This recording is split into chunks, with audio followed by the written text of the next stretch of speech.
¿Qué dijiste? ¿Cómo lo dijiste? Lo que dices es todo un caso.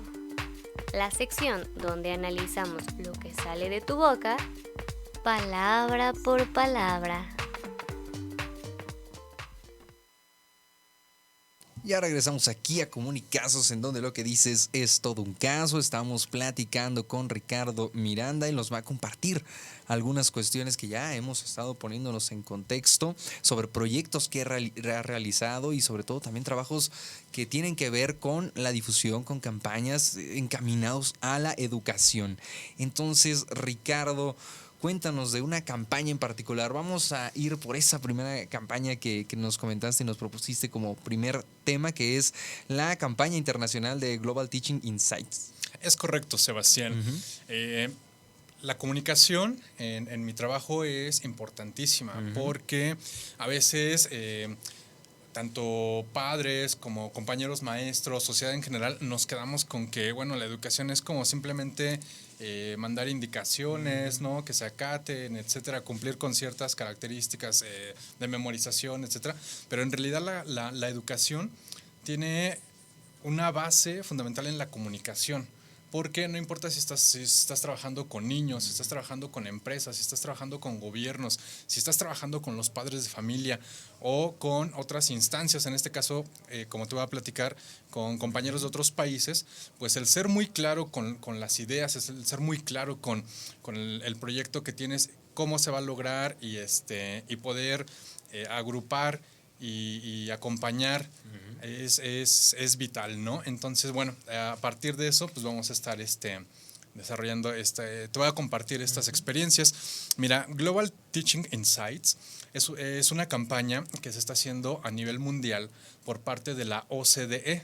Como bien sabes, México pertenece a esta organización, no tiene mucho, pero a partir de ello, pues nos ha movido como país muchas cosas, porque para poder cumplir con ciertos lineamientos de desarrollo, el país, la sociedad tenemos que ponernos las pilas, ¿no? Para estar en los niveles que se requieren.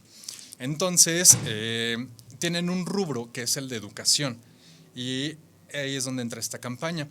Se dio justamente en el momento en el que explotó todo lo de la contingencia sanitaria. Entonces, lo que hicieron fue convocar a todos los maestros, a todos los compañeros que forman parte de esta comunidad y que en sus países estaban desarrollando estrategias para poder combatir la problemática. Aquí en México nos vimos muy afectados por la cuestión de que todo se delegó a la televisión, ¿no? Y los maestros estaban solamente monitoreando a los niños vía teléfono. ¿Por qué aquí fue tan difícil? Porque había lugares en donde ni siquiera había internet, o hay familias que no tienen para tener un plan de celular, y la televisión pedagógicamente no es un medio para poder educar, sí es una herramienta de refuerzo. Cuando tú quieres, ya viste un tema y quieres reforzar una idea, miren, vean este programa, vean esta película, vean este video en YouTube, o previo a, pero que la televisión te esté enseñando, o sea, definitivamente no.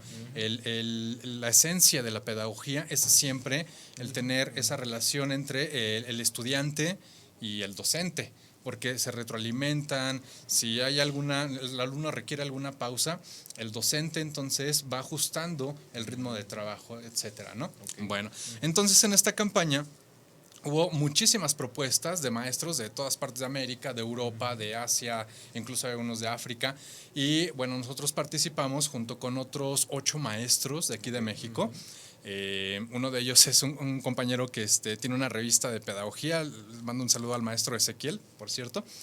Pero bueno, solamente nosotros 8 estuvimos representando a México en esta campaña. Nosotros, ¿qué es lo que hicimos? Nos enfocamos mucho a empezar a generar un proyecto que es para el desarrollo económico de México. ¿De qué va? Es empezar a construir nueva infraestructura educativa de nivel primaria y secundaria para entonces empezar a echar a andar la economía. Ahorita todos sabemos cómo está de fuerte la cuestión de la inflación, etcétera, ¿no? Entonces, el poder crear más escuelas resuelve una situación, una problemática que existe en todas las escuelas, que es la saturación de estudiantes.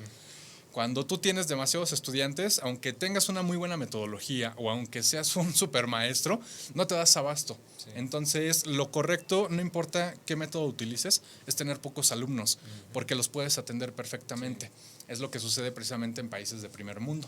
Entonces, lo que proponemos es que se empiecen a crear pequeñas escuelas chiquitas, que sean como una especie de satélites de escuelas que ya existen, que son muy grandes, para empezar a desahogar la matrícula. Okay. Y de esta manera, pues para construir estas escuelas, pues empiezan a crear empleos y ahí se empieza a echar la economía. Este modelo que proponemos a la OCDE, pues está basado, no es el hilo negro, está basado en un proyecto que ya casi tiene 100 años, que se desarrolló en Estados Unidos por un economista que se llama John Maynard Keynes, el cual su modelo económico era que el Estado inflara el gasto público a través de obra pública, es decir, construir hospitales, carreteras, escuelas, todo lo que sea infraestructura, para empezar a generar empleos, y entonces de ahí es donde es el primer engrane para empezar a mover la economía. Y entonces pues, todo fluye y los resultados pues ahí están, o sea, dónde está Estados Unidos en este momento, ¿no? En su historia.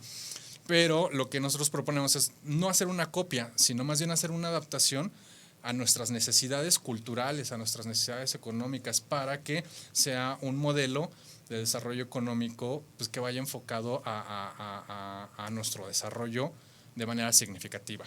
Entonces, pues ahí estamos participando. Quienes gusten checar el video de nuestra propuesta, pueden ingresar a así se llama la página, globalteachinginsights.org, y van a ver los logos de la OCDE, y ahí empiezan a buscar donde dice propuestas de COVID-19, bueno, cuando la época, y aparece toda la lista de maestros. Ok, no, pues sí es interesante eso, y también por la parte que tiene de ayudar y apoyar a diferentes sectores con un plan bien elaborado, porque a veces también hay ocasiones en las que se puede caer en esto de querer hacerlo, sabemos que está bien, pero luego no tenemos el cómo.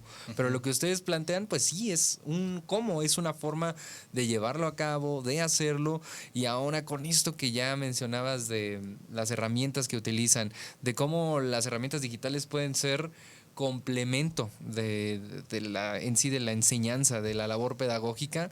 ¿Cómo ves a lo mejor algún profesor que no quiere, que no se anima? ¿Qué podrías decirle?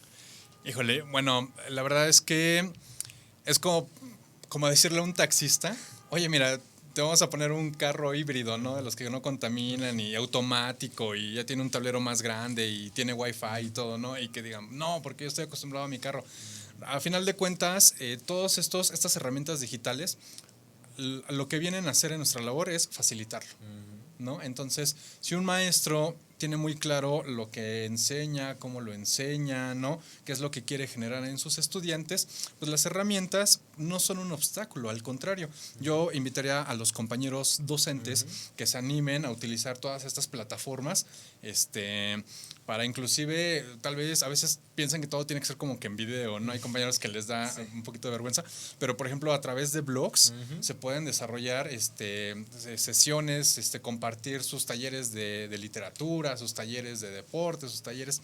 Entonces, nosotros trabajamos mucho con los compañeros a partir de webinars. Entonces, por ejemplo, este proyecto que te platico, también lo hemos estado difundiendo en los grupos, en los gremios de compañeros docentes aquí en México y también a nivel Latinoamérica.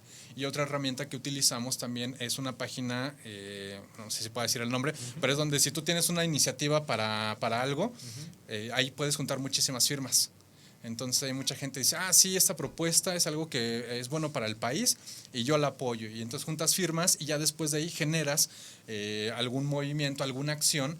En este caso nosotros lo que vamos a hacer con estas firmas es llevarlas tanto a la SEP como al Senado, como a los diputados, para que pues se pueda hacer una política pública de desarrollo con base en este proyecto. Ok, pues sí, suena bastante bien, bastante completo para tomar nota, sobre todo eso de tener en cuenta las plataformas digitales, la oportunidad que se tiene, incluso pensar en Facebook tan solo como una plataforma también que puede servir para generar grupos con intereses en común, que no solo sirve para compartir los memes, porque también ahorita gracias a la pandemia fue que se empezó a ver de una manera a lo mejor un poco más positiva, a lo mejor impuesto, pero un poco más positivo lo tuvieron que hacer. Pero antes era como de, no, pues ¿cómo voy a dejar que vean un video de YouTube? ¿No? ¿Cómo voy a dejar que confíen en YouTube? Entonces, pues eso es importante, reconocer que hay esos medios digitales que pueden complementar también la experiencia, ¿no? Y bueno, aquí también ya seguimos con los comentarios. Dice Heriberto Vilchis Martínez, saludos amigo Ricardo.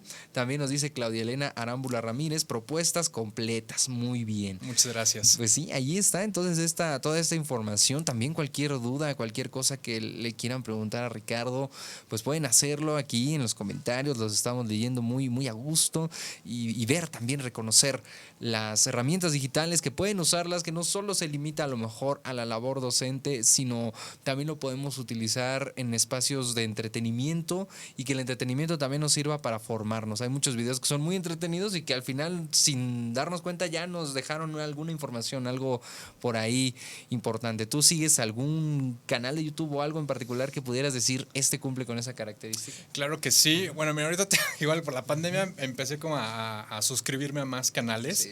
Hay uno muy padre que descubrí hace poco con mi novia. Es una persona que hace relatos, como ya sabes, que tienen que ver con misterio, con historias de terror, con casos sobrenaturales. Okay. Pero bueno, es que no es el youtuber, bueno, la persona que se encarga, el comunicador de hacer este canal, le pone mucha atención desde cómo plantea su guión. Le da mucha atención a cómo va narrando sus historias. Okay. Entonces es súper agradable. Es a pesar de que son historias de terror, te entretiene, te mantiene atento. Y para, por ejemplo, todos quienes ahorita están estudiando locución o están estudiando comunicación, yo les recomendaría, si puedo decir el nombre del ¿sí? canal, lo pueden encontrar como Historias del Lado Oscuro, me parece. Ok, bueno, pues ahí está. Creo que funciona bien ver eso. A mí también en particular, pues por ser comunicólogo, yo sé que muchos que nos ven también a veces vemos estos contenidos desde un punto de vista ya no tanto, no nos dejamos ir como por el ocio, sino lo vemos y lo analizamos, eso que tú comentabas, ¿no? Que si la escaleta, que si llevan un guión, que cómo tratan el tema. Entonces esa sensibilidad que se requiere también es una manera de verlo y claro, está padre, ¿no? Está buena. Y se aprende a final de cuentas porque pues te da referencias históricas, ¿no? Ya comparas como que también, mira, pues en el lugar donde vivo hay una leyenda que se parece mucho a una que está lejísimos, etcétera. Sí, exacto. Y hay otro que también ahorita que está en boga todo esto de las películas de superhéroes y los cómics, ¿no? Hay un canal de YouTube en donde hacen unos videoensayos y hablan, toman temas de cómics y los analizan en sus contextos social, político, económico, cultural, mitológico, artístico, etcétera. Entonces también es muy interesante porque pues te abre el panorama de dónde surgen todas estas historias que nos encantan y entiendes por qué nos encantan las historias de superhéroes, por ejemplo. Está bueno. Entonces también eso está padrísimo. Sí, lo curioso es que también nosotros podemos sumar a eso, ¿no? Comentando aquí como lo estamos haciendo ahora, comentando, y también nosotros podemos hacerlo. Ya la semana pasada les presentábamos una aplicación para grabar podcast, entonces todos tenemos conocimiento y podemos hacerlo desde el propio celular, desde las propias herramientas, y también hoy traemos una herramienta peculiar para más adelante. Pero ahora, Neri, si estamos listos para irnos a este breve corte para ver esto que ya les comentaba sobre la radio, esta novedad, esta cuestión que tiene que ver con la participación de los niños en la radio. Vamos a ver una pequeña cortinilla, regresamos aquí a Comunicazos, en donde lo que dices es todo un caso.